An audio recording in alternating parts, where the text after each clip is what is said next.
오늘 이제 사도 바울은 이제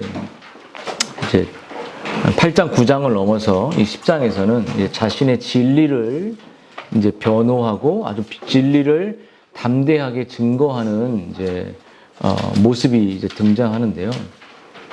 이제 군사의 모습처럼 사도 바울은 이제 로마의 황제 앞에서도 부끄럽지 않을 정도로 자기가 육신을 따르지 않고 이제 진리를 거부하고 진리를 받아들이지 않는 진리를 피상적으로 아는 사람들에게 내가 너희들에게 담대하게 막 달려들지 않도록 다시 그들을 권면하고 진리로 돌아오기를 원하는 마음으로 오늘 이 진리를 이제 증거하고 있습니다.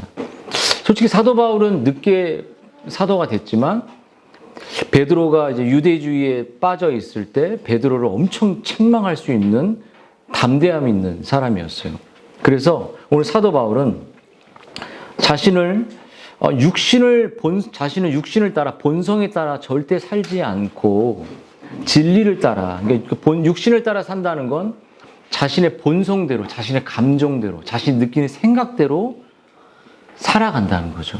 자신은 그런 삶을 살지 않았고, 그래서 육신을 따라 본성에 느끼는 대로 살아가는 사람들에게 엄청난 경고를 하고 있어요. 그러면서 자신은 이제 그들과 이제 그들이 갖고 있는 사상, 그들의 생각, 그들의 마음과 이제 영적인 전쟁을 내가 할 거다. 이런 이야기를 하고 있는 거죠.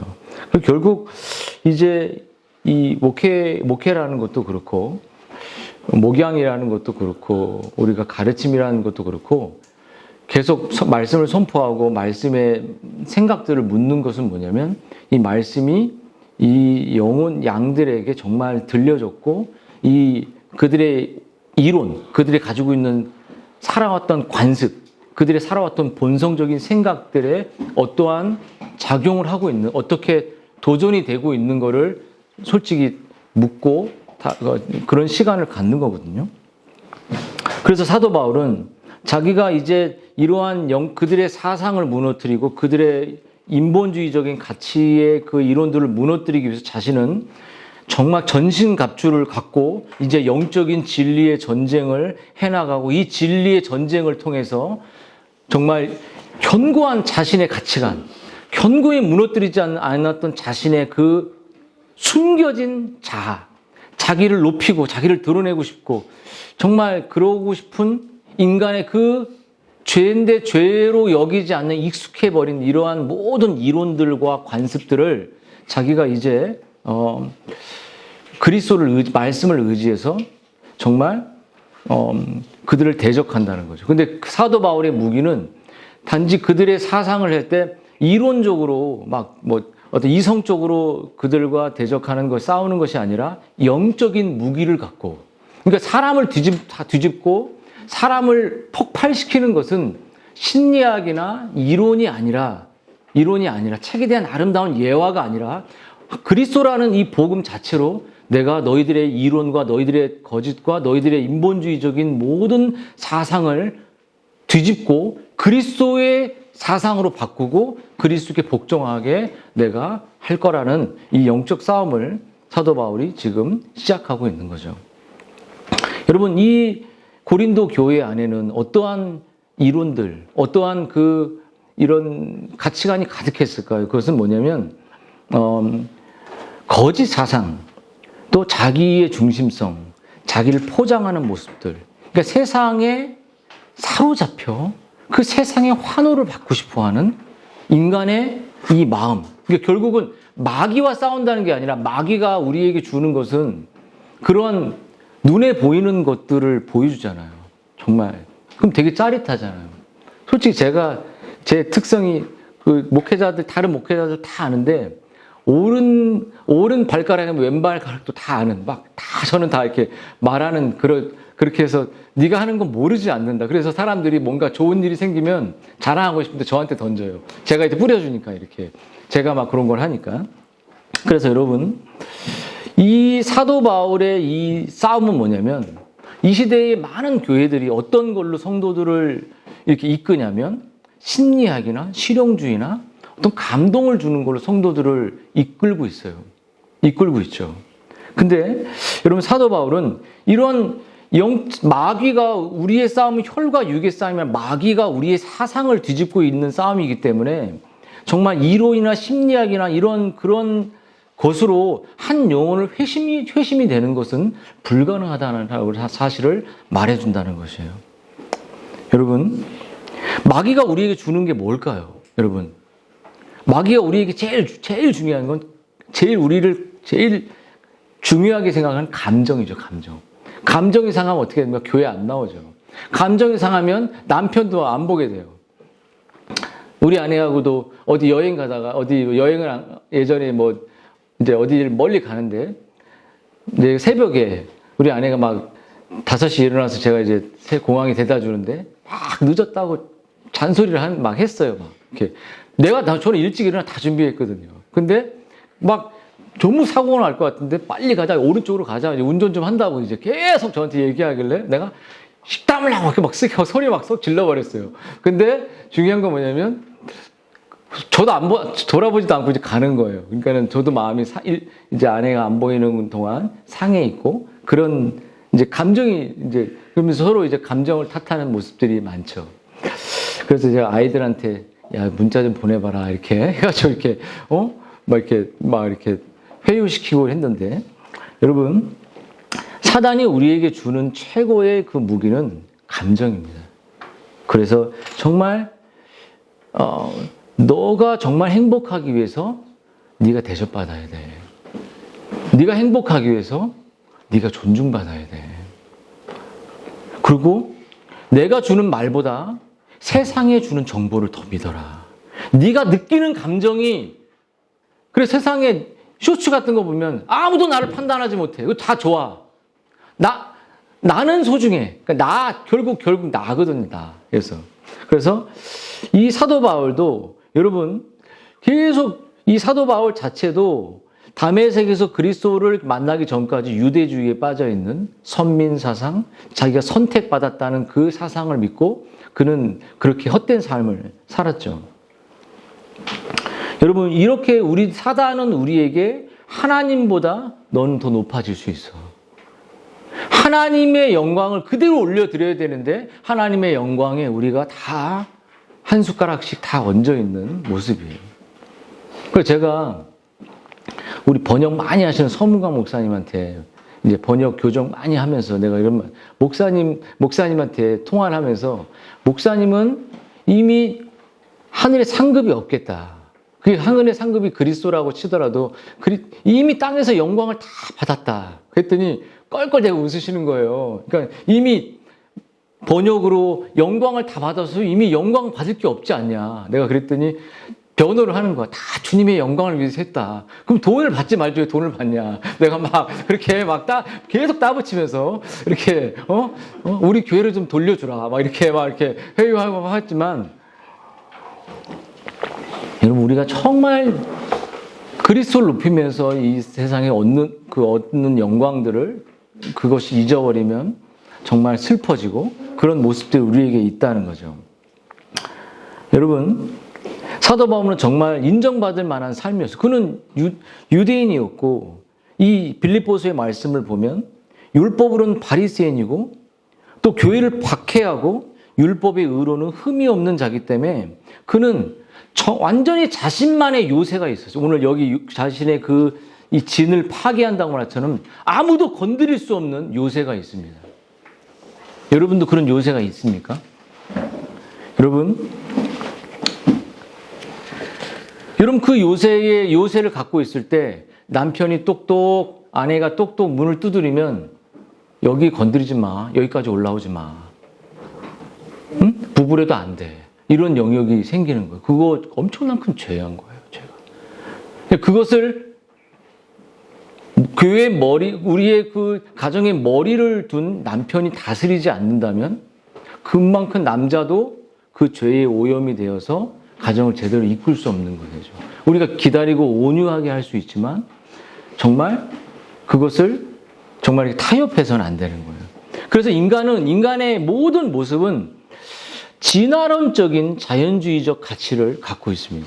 이게 뭐냐면 제임스 사이어스라는 사람이 자연주의를 이렇게 정의해요. 인간의 이런 의식이 모든 인간에게 있다는 거죠. 물질은 영원히 존재하며 존재하는 것의 전부다. 이렇게 말했어요. 신은 존재하지 않는다. 물질이 정말 다 전부라는 거죠. 우주는 닫힌 체계 안에서 자연적인 인과율의 일체로 존재한다. 인간은 복잡한 기계다. 인격은 우리가 아직 완전히 이해하지 못하는 화학적, 물질적 성질의 상호 관계이다. 막 이런 말 제가 책에서 가져온 겁니다. 죽음은 인격과 개체의 소멸이다. 그러니까 죽으면 끝난다. 이런 가치를 갖고 있죠. 역사는 인과 율로 연결된 사건들의 직선적 연속이지만 전체적인 목적은 없다.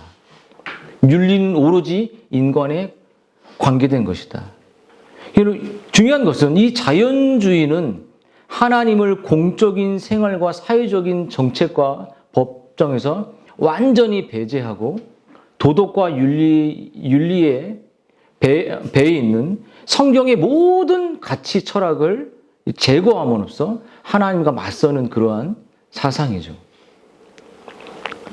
그래서 이 사도 바울은 이러한 거짓된 사상들이 이 고린도 교회 안에 가득했다는 것이에요.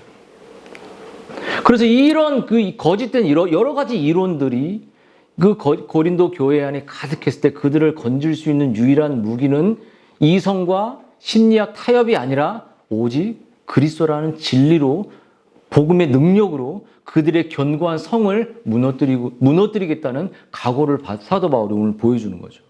그래서 오늘 우리가 중요한 것은 이제 우리의 가정에도 저의 안에도 요새들이 있고 정말 그러한 요새들이 우리들에게 있는 것처럼 여러분 사도 바울은 이 영적인 싸움 이제 고린도 교회 안에 있는 거짓된 이론을 가진 그런 사상과 함께 그런 싸움을 할 때 영적인 무장이 무엇이고 또 그 무장을 통해서 사도 바울이 얻으려는 것이 무엇인지를 바울이 이야기를 합니다. 그래서 오늘 3절에도 싸운다는 표현을 전쟁의 영적인 상태를 말하는데요. 여러분 첫 번째 우리가 기억해야 될 것은 하나님 앞에 이 복음이라는 것은 견고한 진, 우리만이 갖고 있는 결국 그 견고한 진은 나 자신이죠.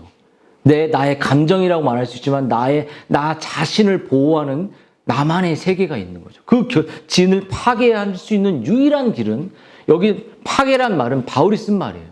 이 견고한 진을 무너뜨릴 수 있는 유일한 것은 복음의 하나님의 능력이라는 것밖에 없다는 거예요. 여러분 견고한 사도 바울은 견고한 진을 파괴하는 그 힘은 하나님의 복음의 능력밖에 없다고 말합니다. 여러분 내 안에 있는 그 깊은 나 중심의 뿌리들. 그래서 이 사도 바울은 이 복음을 통해 무엇을 바꾸고 싶었냐면 인간의 어떤 자연주의적이든 인본주의적이든 인간이 가지고 있는 결국은 아담과 하와도 자기가 하나님이 되고 자기가 스스로 신이 되고 싶고 자신의 세계를 구축하고 싶었던 것처럼 바벨탑도 그런 것처럼 인간이 가지고 있는 모든 질서를 다시 이 뇌 구조를 영혼의 구조를 다 뒤집어 버리고 싶은 거예요. 자기가 인간의 중심이었던 세계의 중심의 자리에서 그 왕의 자리를 자기가 아닌 하나님으로 뒤집어 그리스도로 바꾸고 싶은 거죠. 이 구조의 변경. 모든 우리 인류는 모든 죄는 모든 질서의 왜곡을 갖고 왔습니다. 하나님과의 관계가 파괴되었을 때 인간은 다 자기중심성입니다. 이 구조의 질서가 인간의 내면은 먼지나는 철로요청의 방처럼 오직 복음의 물을 뿌렸을 때만 길이 보이는 것처럼 인간의 뇌의 구조, 인간의 심령의 구조, 인간의 가치의 구조, 인간의 살아온 관습의 구조를 완전히 뒤집을 수 있는 것은 남편이 아니라 아내가 아니라 남편과 아내가 가지고 있는 교회가 가지고 있는 복음이라는 거예요. 여러분 모든 이론이 뭐냐면 인간이 갖고 있는 요새입니다. 아주 견고한 요새죠. 자기의 삶을 지탱하는 힘, 그리스도가 아닌 자신의 삶을 진짜로 지탱하고 있는 것, 그것이 이 고린도 교회 안에 가득했던 거예요. 여러분 안에도 있겠죠. 그래서 여러분, 이 구조 속에 세상, 이런 타락한 이 본성의 구조 속에 살아가는 많은 사람들 속에서는 하나님의 계명이 그냥 복종이 안 되는 거예요. 힘들어요. 억압처럼 느낍니다. 너무 무서워요. 남편이 막 이렇게 들이대면 당신 왜 안 하던 걸 해? 당신이나 잘해. 아내가 여보 오늘 기도해야지 말하면 당신이나 기도해 이렇게 나올 수밖에 없는 게 우리들의 모습이라는 거죠. 그리고 여러분 우리의 마음속에는 너무 내가 옳아요. 내가 너무 맞다고 생각합니다. 사랑하는 여러분, 우리가 벌이는 이 사도 바울이 벌이는 전쟁의 목적은 인간의 타락한 이 사고를 완전히 바꾸는 것입니다. 다시 말하면 완전히 진리로 거듭나게 해서 진리로 새로운 생명을 창조하게 해서 그리스도에 사로잡히게 하고 그리스도가 원하면 자신의 본성에 맞지 않아도 계명에 순종하게 살아가는 그 길. 이건 안 돼. 이게 어거지로 되는 게 아니에요. 거듭나지 않은 신자에게 이걸 해라고 말하는 건 억압밖에 안 되는 거예요. 하품을 딱 하는 이게 본성이죠, 이게. 그래서 사도 바울은 에베소서 말씀에서 정말 유일하게 공격의 무기인 성령의 검, 말씀을 우리가 유창하게 잘 다룰 수 있고, 잘 이해하고 잘 다뤄야지, 잘 해석해야지 영혼들의 견고한 이 세계의 진을 파악할 수 있어요. 어제도 정민이가 왔지만 막 얘기하다가 하기가 싫더라고 할 때. 안 믿어 하나님을. 안 믿는 그 가치를 자꾸 얘기해. 안전하다고 생각하지 마세요. 교회 다닌다고. 그래서 마음 같아서는 정말 붙잡고 교회에서 1대1로 걔를 케어해 주고 싶은 마음이 너무 승민한테 그렇게 얘기했어요. 저 교리 배워요. 이거 20년 동안 이렇게 해서 될 일이 아니잖아요. 그래서 여러분, 이 사도 바울이 전하는 이 복음, 그리스도라는 온전한 이 복음은 바울이 경험했던 유대주의, 자신의 전통, 자신의 경험, 자신의 살아왔던 견고한 성을 담에색에서 그리스도를 그가 만났을 때 완전히 유대주의가 무너졌어요. 완전히 자신의 삶의 전통이 무너졌습니다. 자신의 살아왔던 모든 체계가 완전히 무너지고, 그렇다고 지식이 사라진 건 아니지만 바울이 다메섹에서 어떤 일이 일어났습니까? 항복이 일어난 거예요. 항복. 그래서 거듭난 신자는 완전히 항복이 일어나는 거예요. 하나님의 강력한 무기 앞에 그래서 복음은 다이나마이트라고 말하잖아요. 복음의 강력한 파워 앞에 자빠져 버리는 거예요. 그냥 억지로 자빠진 게 아니라 무너져 버리는 거예요. 내 살아왔던 하나님이 기뻐하지 않은 내 본성대로 살아왔던 그 삶의 모습을 철저하게 회개하게 돼요. 괴로워하게 됩니다. 사랑하는 여러분, 그래서 오늘 사도 바울은 자신이 가진 이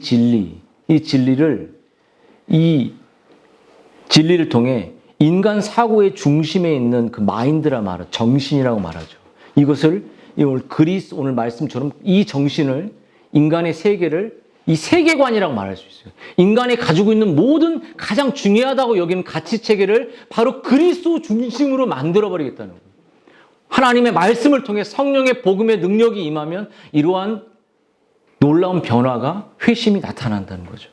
그래서 그들이 정말 기쁨으로 진리에 복종하고 자신의 감정이 되진 않지만 자신의 감정을 억누르고 하나님의 기뻐하는 계명을 순종하게끔 만든다는 거죠. 여러분, 이 사실을 알았기 때문에 사도 바울은 오늘 로마서 말씀을 제가 이렇게 읽었잖아요. 사도 바울이 뭐라고 말하죠? 하나님의 능력, 오늘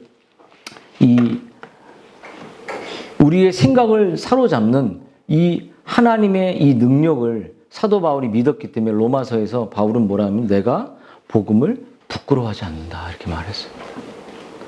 그가 이 복음을 경험했고 이 복음을 체험했고 복음 속에서 자신의 삶의 견고한 성이 자기가 대접받아야 되고 자기가 인정받아야 되고 자기가 높아지고 싶고 자기의 이 견고한 요새가 완전히 사라지고 그리스도밖에 안 남았던 사도 바울이 이제는 정말로 변화되어서 자신의 민족들을 위해서 자신의 구원이 취소되도록 그런 아픔을 갖고 그는 복음을 전했습니다. 여러분, 사도 바울이 복음을 부끄러워하지 않는 이유가 무엇일까요? 그것은 여러분, 사도 바울이 복음을 부끄러워하지 않는, 복음을 믿으면 우울증이 사라져요. 복음을 믿으면 불면증이 사라집니다. 복음을 믿으면 구원받고 천국 갑니다. 이런 이유 때문이 아닙니다. 사도 바울은 오히려 복음을 전했기 때문에 수치를 겁나 많이 겪었어요. 굶었고 자지 못했고 괴로웠습니다.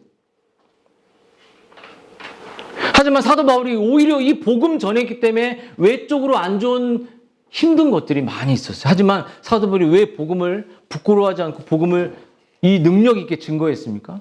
복음은 오늘 로마서의 말씀처럼 우리의 사로잡힌 그 거짓된 자기중심적인 이론과 이 마귀가 준 사상을 무너뜨릴 수 있는 유일한 하나님이 주시는 능력이기 때문이에요. 믿으십니까? 아멘이 안 나오게 아멘이. 정말로 이 사실을 믿냐고요. 여러분, 장애가 극복됐다. 내 삶에 고통, 어려움들이 극복됐다. 죽어서 천국 가지 않는다. 근데 복음은 그걸 말하는 게 아니야. 복음이 우리들에게 주는 하나님의 능력이 뭐냐면 네가 정말 나를 사랑하냐는 하나님과의 깨어진 관계. 우리가 하나님을 정말로 사랑하게 되면 우리는 하나님의 말씀을 기쁨으로 복종할 수밖에 없습니다. 그리스도가 우리에게 계명을 이야기하면 그 계명을 지킬 수밖에 없어요. 기쁨으로. 그렇잖아요. 여러분, 그래서 우리 복음은 우리들에게 견고한 요새, 이거 나 건드리지 마라는 이 요새를 파괴하면서 우리들에게 주는 건 뭐냐면 너 하나님 필요해. 너 그리스도가 필요해. 너 성령님의 도우심이 필요해. 넌 하나님의 은혜가 필요해라고 계속 우리들에게 말해주는 거예요. 그래서 다시 네가 정말 필요한 것은 직장이 잘 되고 네 삶이 잘 되고 네가 외적으로 승승장구하는 것이 아니라 하나님과 너와의 관계가 정말 깊은 사랑의 관계 속에 있냐는 거예요. 우리가 하나님의 심판대 앞에서도 정말 그리스도께서 우리를 변호해 줄 수 있는 그러한 정말로 연합된 관계 속에 있냐는 거예요. 여러분, 그렇게 정말 그리스도와 하나님을 여러분 사랑하십니까? 그런 관계가 회복됐냐고요.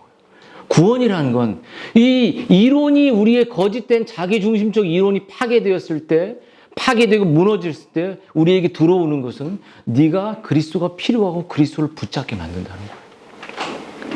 그래서 사도 바울은 우리의 그 모든 정신 구조를 다 그리스도의 복음으로 사로잡아 버릴 때, 그래서 구원이라고 말하고 세계관이라고 말할 때 우리에게 구원을 어떻게 설명하냐면 세 가지로 설명합니다. 과거, 현재, 미래 이런 개념이 아니에요. 여러분, 구원을 세 가지로 그것은 하나님과의 관계의 회복으로 바울은 설명합니다. 그것은 뭐죠? 칭입니다. 칭의. 여러분, 오직 믿음으로 죄인은 의롭다고 받죠. 우리가 이렇게 우리의 견고한 세계관이 나만의 가치가 무너졌을 때 내가 철저한 죄인이라는 의식이 나한테 들어오는 것이에요. 내가 하나님 말고 돈을 탐했구나. 내가 하나님 말고 명성을 탐했구나. 하나님 말고 내가 육신의 즐거움을 탐했구나. 하나님 말고 내 이 세상 것을 탐했구나라는 막 내 안에 하나님을 향한 너무나도 송구스러운 그 나를 떠나지 않는 그 하나님을 향한 내 마음에 슬픔이 내 안에 몰려오기 시작하는 거예요. 내가 정말 하나님을 등졌구나. 내가 부모의 마음을 속상하겠구나. 라고 말할 때 여러분, 그 그리스도께서 우리를 용서해 주신 그 사랑의 은혜를 우리가 붙잡게 되는 거예요. 그때 그 믿음 안에 그리스도의 사랑이 우리에게 몰려오는 거죠. 이게 칭이죠. 칭이. 여러분, 이 관계가 회복되는 거 하나님과 나와요. 이게 시작이에요. 여러분, 이런 의롭다움을 받은 사람 안에 성령 하나님께서 우리를 이제 너는 나의 자녀야. 난 너를 기다렸어. 난 너를 떠나지 않았어. 네가 너만의 가치의 이론의 체계 속에 살아서 얼마나 다른 사람을 네가 힘들게 했는지 이제 아느냐. 정말 가장 내 마음을 아프게 했던 것이 바로 너였다. 이것을 깨닫게 될 때 우리는 거기서 주저앉고 절망하는 것이 아니에요. 그 몰려오는 그 사랑 앞에 그리스도를 붙잡게 돼요. 그러면 회개는 억지로 막 율법주의처럼 회개하는 게 아니라 기쁨 가운데, 그리고 송구함 가운데, 내가 하나님 등졌구나. 하나님 없이 내가 살아왔구나. 하나님 없이 내가 이 세상을 활보했구나 라는 사실을 고백하게 되죠. 그때 칭의가 선포되고 그 칭의가 날마다 우리의 삶에 선포되는 그것이 이어지는 삶이 성화인 거죠. 성화는 단번에 이루어지지 않죠. 성화 속의 가장 중요한 요소는 여러분, 깊은 그리스도의 계명을 순종하는 것이 힘들 때가 많아요. 그때 성령께서 우리를 도우셔서 인내하게 하시고 고난을 참게 하시고 그리스도를 닮아가면 조금씩, 완전히 닮을 수 없으니까 조금씩. 근데 중요한 건 여러분, 영화라는 것이 뭐냐면 이 땅에 영화는 없지만 우리가 딱 눈 감으면 영화 되는 게 아니에요. 영화를 향해 달려가는 영화의 수준까지 가야 되는 거예요. 영화는 되지 않습니다. 완전 성화설이 아니기 때문에. 하지만 영화의 단계까지 가는 성화의 성장이, 아이가 계속 간단하게 있을 수 없잖아요. 그럼 부모가 얼마나 속상하겠어요.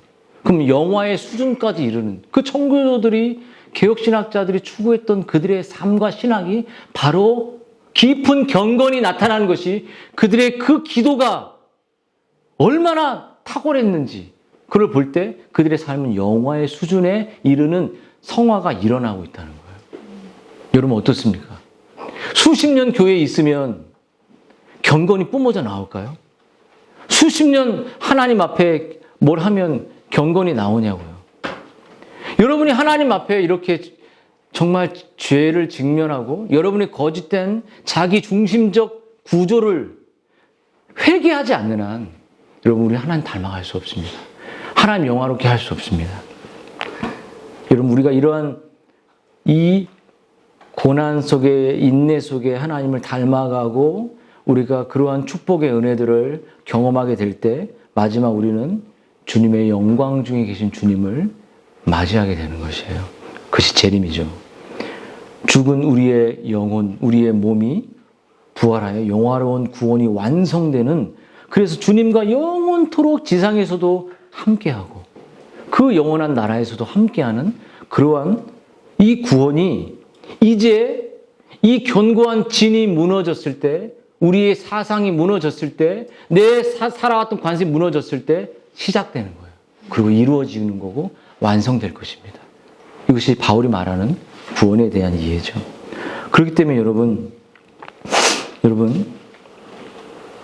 이 바울은 이렇게 고린도 교회뿐만 아니라 로마의 이 진리를 증거하면서 이 복음의 영광을 말하고 싶었던 거예요. 여러분의 삶에 정말 이 진리를 통해서 내 가치가 무너진 경험을 갖고 있는지 자신에게 한번 돌아봤으면 좋겠습니다. 여러분, 복음은 여러분이 가지고 있는 이 사도 바울이 전하는 이 복음은 대단한 개념이나 철학이나 이러한 내용들이 아니라 우리의 견고한 진을 무너뜨리는 하나님의 능력이죠.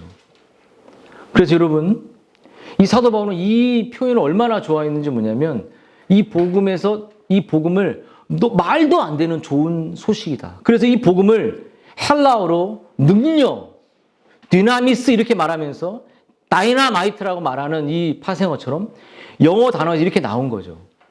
폭발적인, 내 가족을 뒤집는, 내 아내를 바꾸는, 내 남편을 바꾸고 아이를 변화시키는 능력이 바로 복음에 있다는 거죠. 그래서 여러분, 이 복음을 사도 바울이 경험했습니다. 사랑하는 여러분, 우리 사도 바울도 그렇고 저도 여러분에게 이 복음의 능력을 여러분이 믿는가 묻고 싶은 겁니다. 여러분, 바울이 원했던 것은 로마 교회 성도들에게 이 하나님의 능력의 복음을 전했고, 이 복음이 어떠한 능력인지 알았기 때문에 로마 교회의 성도들에게 복음의 능력을 알기로 경험했던 것처럼, 바울은 고린도 교회에도 이 복음의 능력이 있기 때문에 너희들의 견고한 거짓된 너 중심의 사상이 무너지게 될 거라는 것을 알았죠.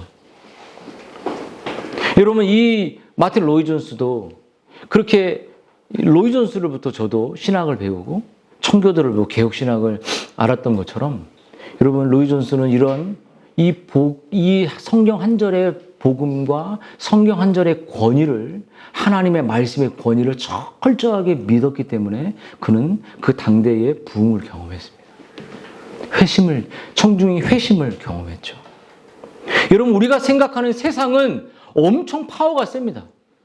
삼성이나 현대나 대기업들 앞에, 또 휘황찬란한 무대 앞에, 정말 휘황찬란한 그러한 많은 사람들 앞에 우리는 너무나도 초라해요. 정말 너무나도 연약한 것처럼 보일 수 있습니다. 근데 제가 여러분, 어제도 이제 그 아버님 때, 백종수 아버님 때 가서 복음을 전했잖아요. 처음에 제가 복음 전할 때 그 아버님이 목사들 오면 컵 던지는 사람이었습니다. 나가! 소리 지르고. 정말, 근데 저한테 우리 교회 후원을 해주시는 귀한 권사님인데, 처음에 저한테 오라고 했을 때 너무 무서워서, 복음 전하는 게 너무 싫고, 부탁을 하니까 꽃동산 교회 목회자들이 가도 다 거부당했는데, 근데 제가 머리 힘도 없고, 근데 이제 다 기도를 부탁하고 복음을 전했을 때 정말 복음을 받아들였지만, 이번에는 그분이 영상을 찍으면서 왜 갑자기 영상을 막 분주해. 근데 그 아버님이, 저는 잘 모르지만 제 앞에서는 너무 순전한 어린 양 같았습니다. 그리고 저도 늘 일상 속에서 복음의 능력을 신뢰하고 살지 못할 때가 많지만, 그 앞에 섰을 때 복음의 능력을 믿는 거죠. 하나님, 저는 아무것도 할 수 없으니까. 그분은 저한테 문자를 보내요. 목사님 큰 목회하실 거라고. 그래서 깜짝 놀랐어요. 제가 또 그거 캡처하면 교만한다고 할까봐, 저보고 목사님은 엄청 큰 목회하실 거래요. 그래서 헌금이나 많이 하세요 이렇게 하려다가 그 말을 못 하겠고, 그런 말은 안 했고, 근데 저희 교회 헌금 제일 많이 해주십시오. 수천만 원 해주십니다. 근데 중요한 것은 뭐냐면, 그분이 저를 부르셔서 복음을 전할 때마다 저는 크게 기대하지 않지만 놀랍게 아버지가 아멘하고, 복음의 내용도 제가 아주 죄를 깊이 각성하는 메시지도 증거하지 않지만, 그 고백들을 그분이 들으면서 정말 하나님이 살아계시다고 그분도 믿는 거예요. 그 복음의 능력. 여러분, 제가 이런 사람입니다. 잘 이렇게 감동이 안 돼. 여기서 제가 이래서 그렇지, 밖에 그래서 내가 신방사역 쪽으로 가야 되나, 내가 그냥 이렇게 그 만남 사역 쪽으로 약간 그런 고민을 했는데, 정말 여러분, 우리 이 세상의 대기업들은 크고 우리는 그 앞에 초라해 보이지만, 하나님이 우리에게 주신 복음은 비교할 수 없는 더 영광스럽고 다이나마이트라는 거예요. 온 세상을 한 방에 변화시킬 수 있는 능력이 바로, 내가 그래서 복음을 부끄러워하지 않는다는 거예요. 복음은 모든 믿는 자들, 하나님의 선택된 믿는 자들에게 구원을 주시는 능력이라는 거예요. 그 능력을 믿고 선교 나갔을 거 아닙니까, 선교사님도? 아닌가요? 실패자처럼 이렇게 푹 처져 계십니까? 영광스러운 전투를 하신 우리 선교사님. 여러분, 그런 견비함이 여러분에게 필요하듯이, 여러분, 복음의 군사들은 그렇기 때문에 매일 깨어 있어야 됩니다. 매일 주님 사랑해요. 매일 말씀 붙들어야 됩니다. 여러분, 일주일 매일 말씀을 들으면은, 강사님 말씀 길잖아요. 왜 이렇게 길어? 이렇게.